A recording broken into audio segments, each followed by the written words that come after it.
نہ جانے دیں گے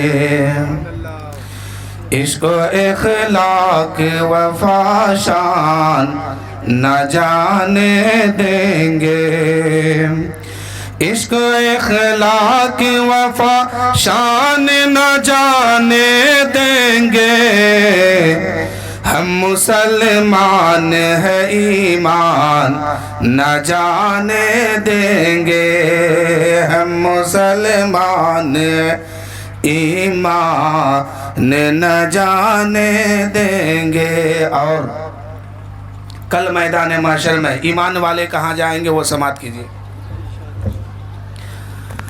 کوئی سنی بھلا دوزخ کے طرف کیوں جائے، کوئی سنی بھلا دوزخ کے طرف کیوں جائے، غوث و خواجہ و رضا خان نہ جانے دیں گے، غوث و خواجہ رضا خان نہ جانے دیں گے۔ کوئی سنی بھلا دوزخ کے طرف کیوں جائے، غوث و خواجہ و رضا خان نہ جانے دیں گے۔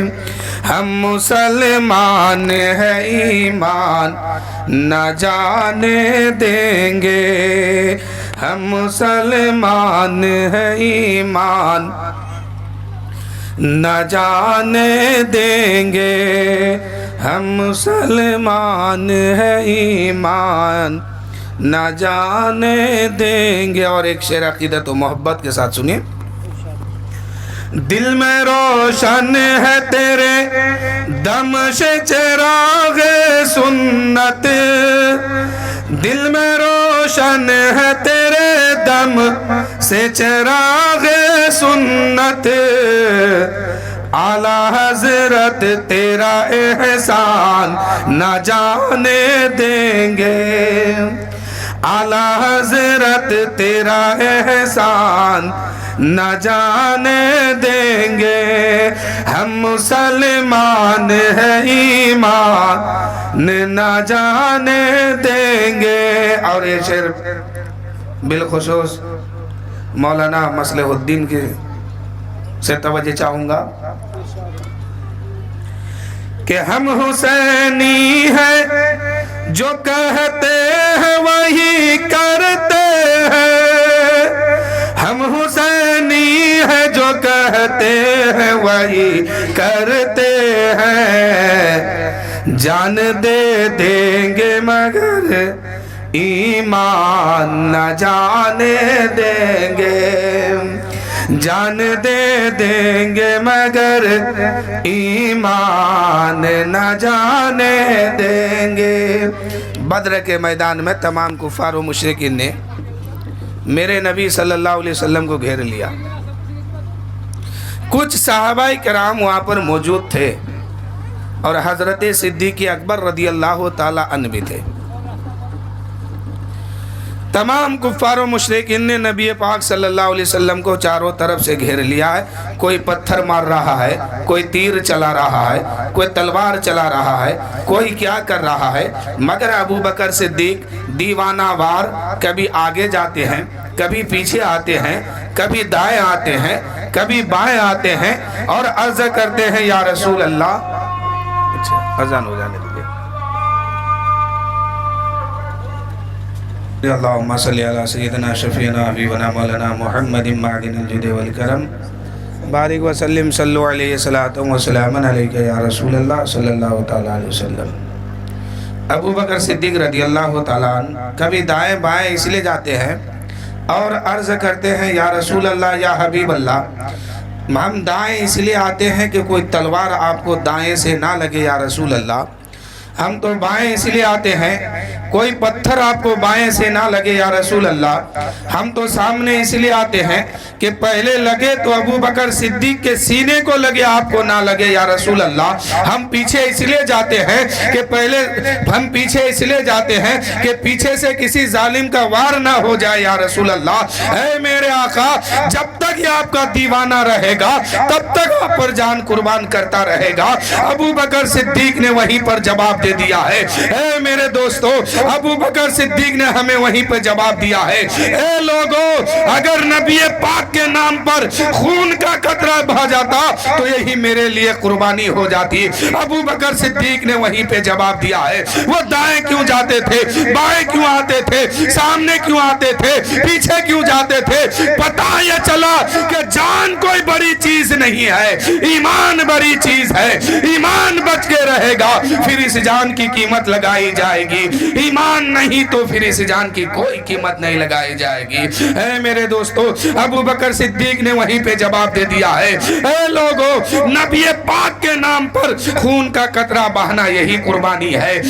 ہمیں ابو بکر صدیق نے کیا سبق دیا ہے, کیا ذہن دیا ہے؟ وہ کہتے ہیں اے لوگو, آج اگر میری قربانی ہو جاتی, جسم سے خون کا قطرہ بہ جاتا, گردن کٹ جاتی, جان نکل جاتی, شہادت کا جام پی لیتے, تو یقیناً آج میرے معزز شامعین کرام ہمیشہ کے لیے بیڑا پار ہو گیا ہوتا. اے میرے دوستو, ابو بکر صدیق نے ہمیں وہاں پہ پیغام دیا ہے, یہ سبق دے دیا ہے کہ لوگو, اپنی جان کو مت بچانا, اپنی ایمان کو بچا لینا. اپنی جان کو بچانے کے پھر میں مت رہنا, اپنے ایمان کو بچانے کے پھر میں رہنا. ایمان بچ کے رہے گا پھر اس جان کی قیمت لگائی جائے گی, ایمان نہیں تو پھر اس جان کی کوئی قیمت نہیں لگائی جائے گی. قبر میں جائیں گے کیڑے مکوڑے کا خوراک بن کے رہ جائیں گے. اگر جسم کی قیمت لگانا ہے تو پہلے اپنے ایمان کو بچاؤ, اپنے ایمان کو سنبھالو, اپنے اعمال کو درست کرو. اللہ نے آپ پہ نماز فرض کیا ہے, روزہ فرض کیا ہے, دولت دیا ہے تو زکوٰۃ فرض ہے, اور دولت ہے تو حج بھی فرض ہے. جب جس مقام پہ جو چیز آپ پہ فرض ہوتا ہے اس کو آپ ادا کیجئے, تب آپ کا ایمان بھی مضبوط رہے گا, آپ کا عمل بھی صحیح سلامت رہے گا. اے میرے دوستو, کیا آپ نہیں دیکھتے ہیں کوئی بھی ہمارے بیچ میں اس دنیا سے چلے جاتے ہیں, انتقال کر جاتے ہیں, لوگ ان کو دیکھنے کے لیے آتے ہیں تو لوگ کیا دیکھتے ہیں؟ پردہ ہٹاتے ہیں, چہرہ دیکھتے ہیں, پردہ ہٹاتے ہیں, چہرہ دیکھتے ہیں. آنے والا 2 سال کے بعد آیا ہے, آنے والا 5 سال کے بعد آیا ہے, آنے والا 200 کلومیٹر چل کے آیا ہے, آنے والا 700 کلومیٹر چل کے آیا ہے, لیکن کوئی یہ نہیں پوچھتا ہے ان کے بچے کہاں ہے, ان کی بیوی کیسی ہے, ان کی ماں کیسی ہے, ان کی بہن کہاں ہے, ان کے خاندان والے کہاں ہے, ان کے رشتہ دار کہاں ہے, ان کی جائیداد کہاں ہے, ان کی دولت کہاں ہے, کوئی نہیں پوچھتا ہے. سب آنے والا یہی دیکھتا ہے کہ پردہ ہٹاؤ, چہرہ دیکھو, پردہ ہٹاؤ, چہرہ دیکھو. کسی نے پوچھا تھا, او آنے والے, ان کے گھر کے بارے میں کیوں نہیں پوچھتے ہو, ان کی دولت کے بارے میں کیوں نہیں پوچھتے ہو, ان کے خاندان کے بارے میں کیوں نہیں پوچھتے ہو, ان کی بیوی, ان کی بہن, ان کی ماں, ان کے بچے کیسے ہیں, ان کی حالات کیوں نہیں پوچھتے ہو, ان کی خبر کیوں نہیں لیتے ہو. ہر آنے والا یہی کہتا ہے, جب سوال کرنے والے آج چپ ہو جا, چہرہ دیکھنے دے, اس لیے کہ آج جو مر گیا ہے اس کی زبان بند ہے, آج یہ نہیں بولے گا, آج اس کا اعمال بولے گا, آج اس کا کردار بولے گا, آج اس کے اخلاق بولے گا, آج اس کے ایمان بولے گا اور اس کا عمل بولے گا. یہ آدمی کتنا اچھا تھا, یہ آدمی کتنا نیک تھا, یہ آدمی کتنا پرہیزگار تھا, ایمان والا تھا یا بے ایمان تھا, عمل والا تھا یا بے عمل تھا. آج اس کا اخلاق بول کے کہے گا, آج اس کا کردار بول کے کہے گا, آج اس کا ایمان بول کے کہے گا, آج اس کا عمل جواب دے گا کہ آدمی اچھا ہے یا خراب ہے. اگر آدمی جنتی ہے, اعمال سلامت ہے, اچھا اعمال ہے, نیکی ہے اس کے پاس, ایمان سلامت ہے, تو چہرہ 14ویں چاند کے طرح چمکے گا. اور اگر ایمان گڑبڑ ہے تو جہنمی ہونے کا آثار وہیں پہ ظاہر ہو جائے گا. سبحان اللہ. اس لیے اپنے اعمال کو درست کیجیے. کوئی کسی کے ساتھ جانے والا نہیں ہے,